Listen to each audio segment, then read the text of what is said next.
Alright, hi guys, my name is Tristan Harper and I'll be talking to you about the transition moment integrals for different spectroscopy methods. So just some quick basics. For spectroscopy, we all know it's just basically you're taking a sample, hitting it with light, and then comparing the amount or the energy of the light that's going in versus what's coming out. And so that way we can know how much is absorbed by your sample. For different levels of absorption, you're going to have different kinds of transitions. So for higher energy, you're going to have purely electronic transitions, so that would be like UV vis light energy levels. And then you can also have, say, rotational and vibrational as you keep going down in energy levels. Those are going to be more closer to IRs and IR wavelengths and microwaves, things like that. So for these, we're going to have different. We're going to have one way to quantify all that for the different levels. So what we have here is equation number one. It's just basically quantifying the intensity of that light that's being absorbed. And the way we're doing that is by calculating the wave functions of the ground and the excited state wherever it's going, and by multiplying it by what we call the dipole moment operator. And that's the mu between the two phi's.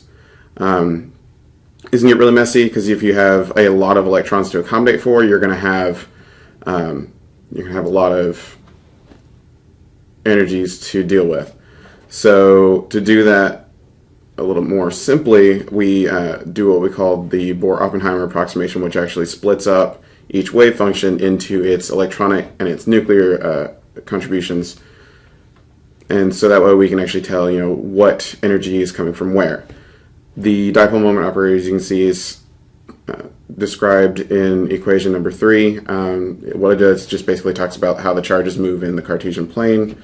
If we sub both of those into the original equation, we get this much larger equation, but you can actually tell which energies are being contributed from which part of the system.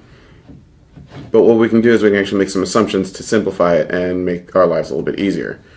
So our first assumption is just going to be that we're staying in the same electronic states. We're not using very high energy light coming in, so that way we can actually cancel out the first term, because that term will actually go to 0 because there's no change. And our last term will actually get a lot simpler. So what we can do then is actually use what they call the rigid rod approximation to separate the rotational and the vibrational contributions, as we did before with the Bohr-Oppenheimer approximation, and it actually splits up those two wave functions into two more separate wave functions to specify, like I said before, where this energy is coming from. So this product can also be put into polar coordinates just to make things a little bit easier for plotting. And then what we do is called the Maclaurin series expansion to really break everything down into its individual parts. And this can get really intimidating, but what we can do is, again, make some more assumptions and be able to cancel things out to make our lives a little easier. So we have two possibilities. One is that we have a permanent dipole moment within our molecule, and you can see those are the different characteristics that you'll see in the equation that have changed. But basically what it does is it describes a purely rotational transition, because there's not going to be any changes in a vibrational state.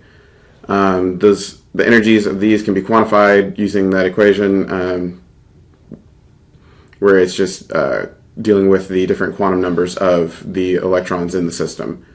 Our other possibility is that there actually is a change in the dipole moment, and so what that will do is actually combine vibrational transitions with those rotational changes that have already been established.